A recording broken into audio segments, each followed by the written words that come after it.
Amazon has ruined the OnePlus 8T. OnePlus has officially confirmed the October 14 to be the day of OnePlus, but today the unbelievable happened. Amazon Germany has leaked the OnePlus 8T its full specification and its price.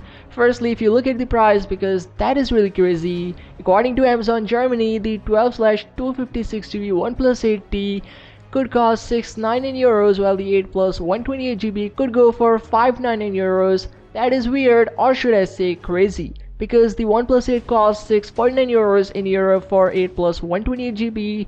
So how can the OnePlus 8T, the successor, be a $600 smartphone? Currently don't know if it's indeed end up at 600 euros or there is some mistake happened in Amazon Germany's server. Anyways, if it's wrong, then OnePlus 8T won't cost more than 700 euros. So Amazon has listed what you're getting in 700 euros, if not in 600 euros. Again, if 600 euros indeed end up the official pricing of the OnePlus 8T, it would just kill and slay the Galaxy S20 Fan Edition. Speaking of these specifications, so a 6.55-inch display is there with Full HD Plus resolution and 120Hz refresh rate. Amazon didn't share any images, but we do know how it's gonna look.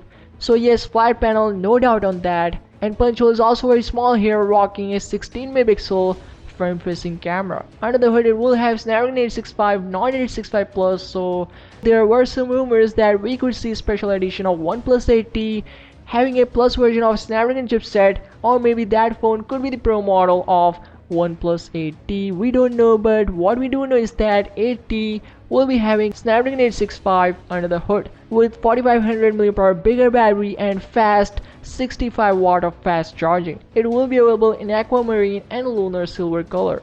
Again, pricing will decide how well should it perform. Speaking of Pro models, so it's still unclear if the OnePlus 8T will get a Pro version, especially with so little room for improvement. Of course, a larger 8T Pro with a bigger battery and more impressive camera system could find an audience, but then both the OnePlus 8 and 8 Pro would become obsolete just 6 months or so after their original announcement. Let me know firstly what you think of 600 euro pricing of the OnePlus 8T. Is it going to be real or just a mistake? And should OnePlus launch a Pro model? What are your opinions? Drop your thoughts in the comment section below and subscribe if you haven't already. And I'll see you in the next one.